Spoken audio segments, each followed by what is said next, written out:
Je voudrais m'interroger sur l'échelle de valeur de l'Occident. J'ai pas compris et je voudrais qu'on me l'explique. C'est un appel à l'aide, un véritable appel à l'aide. Expliquez-moi, l'extrême droite, c'est bien ou c'est mal? Non, parce que j'ai besoin de me positionner. Le terrorisme, c'est bien ou c'est mal? Est-ce qu'on peut me donner la définition du gentil terroriste et du méchant terrorisme? Est-ce qu'il est un terrorisme acceptable, un terrorisme tolérable et un terrorisme absolument condamnable? Je voudrais savoir. Est-ce que le racisme, le suprémacisme, c'est bien ou c'est pas bien? Si quelqu'un peut m'éclairer, en toute honnêteté, j'en serais très heureux. Parce que on nous dit, le Hamas, c'est une organisation terroriste, condamnez-vous. Oui. Mais du coup, si on condamne pas, comme le fait Mélenchon, on est immédiatement soutien du terrorisme. D'accord? Ça, j'ai compris. Mais du coup, qu'en est-il d'Israël? Ils sont terroristes ou pas terroristes? Ah ben, ils sont pas terroristes. Mais alors, s'ils sont pas terroristes, pourquoi est-ce qu'en leur sein, il y a un parti fondé par Ben Gvir, lequel, force juive, Ben Gvir condamné pour aide au terrorisme? Ben Gvir, qui appartenait à des partis politiques, interdit de se présenter aux élections et dissous pour terrorisme. C'est une question. Je voudrais juste comprendre comment un gouvernement démocratique peut gouverner avec en son sein quelqu'un condamné pour aide au terrorisme, 50 fois il a été condamné, notamment pour aide au terrorisme, et qui effectivement a appartenu à des partis politiques dissous pour terrorisme. Je voudrais comprendre si c'est bien ou si c'est mal, et de soutenir un gouvernement qui a en son sein comme ministre de la sécurité publique, poste fondamentale, qui a dit à propos d'Issaoui Rabin quelques semaines avant sa mort au premier attentat raté, nous avons eu sa voiture et nous l'aurons lui aussi, sachant qu'il est mort quelque temps plus tard. Il a déclaré admirer Yigal Amir, qui est l'assassin de Issaoui Rabin. Donc je m'étonne, je cherche à comprendre si, du coup, c'est un mec bien ou pas, lui. Et plus encore, est-ce que le gouvernement de Netanyahou, qui gouverne avec la force juive dirigée par Ben Gvir, c'est un gouvernement qui flirte avec le terrorisme, à défaut même de coucher avec lui? C'est une question intéressante quand même, non? C'est une question intéressante parce que l'armée israélienne a refusé qu'il fasse son service militaire parce que considéré comme trop radical. Donc, je sais pas, je cherche à comprendre.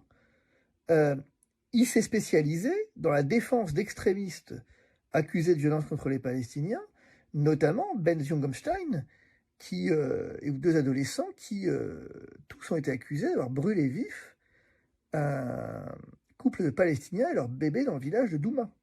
Brûlé vif, bien, pas rien quand même. Donc, je voudrais quand même essayer de comprendre. Vous avez affaire à quelqu'un qui est quand même favorable à l'instauration d'une théocratie. Clairement, vous avez quelqu'un qui vous a expliqué qu'il a une photo dans son salon de Baruch Goldstein, Baruch Goldstein, qui est donc le terroriste responsable du massacre d'Hébron, et pour qui il voue une admiration. Je m'étonne. Je m'étonne parce qu'au sein du gouvernement israélien, actuellement démocratie des Lumières et que nous soutenons inconditionnellement, il y a un suprémaciste blanc, non pas seulement un, mais quelqu'un dont le parti est nécessaire pour gouverner. Donc on accuse la bande de Gaza de soutenir le Hamas. Mais est-ce qu'il faut que je comprenne que du coup les Israéliens soutiennent le terrorisme juif? C'est une question intéressante. Et nous voici au cœur du débat. C'est qu'en fait on s'en fout. On s'en fout parce que finalement c'est pas pareil. Pourquoi? Parce qu'on a décidé que c'était pas pareil. C'est tout. Il y a quand même un élément majeur, c'est-à-dire qu'au fond, on voit bien que l'échelle des valeurs, elle compte pour rien. On voit bien qu'on nous fait tout un foin en France avec l'extrême droite.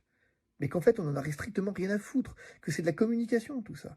On voit bien qu'on nous emmerde avec le terrorisme à droite et à gauche, alors qu'au fond on soutient un gouvernement qui en son sein a un type condamné, parti interdit, je le répète, membre d'un parti, de deux partis, interdit de se présenter aux élections et dissous comme terroriste, condamné pour terrorisme, soutien terrorisme, admirant des terroristes, soutenant l'assassin de Rabin. Mais c'est le camp du bien. Et dire que ce type est un suprémaciste, et dire que nous avons un gouvernement de suprémacistes et d'expansionnistes, c'est antisémite. Eh ben, dont acte alors. Si la vérité est antisémite, bah j'y suis pour rien, moi. Je veux dire, en l'occurrence, moi, j'y peux rien.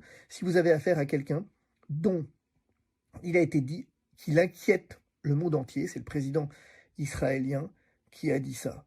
Je crois qu'on est vraiment, vraiment face à un énorme problème dont on ne se rend pas bien compte. En fait, soutenir inconditionnellement Israël, est-ce que c'est soutenir le terrorisme? Ah non, non, non, non, non, non, déconnez pas avec ça, c'est pas pareil. Donc, le terrorisme blanc, juif en l'occurrence, mais blanc d'une façon générale, n'est pas un problème. Le terrorisme radical, suprémaciste, n'est pas un problème. Donc on pourra demain soutenir le Ku Klux Klan. Le seul terrorisme qui pose problème, c'est islamiste. Donc le Ku Klux Klan ne pose pas de problème. C'est QFD.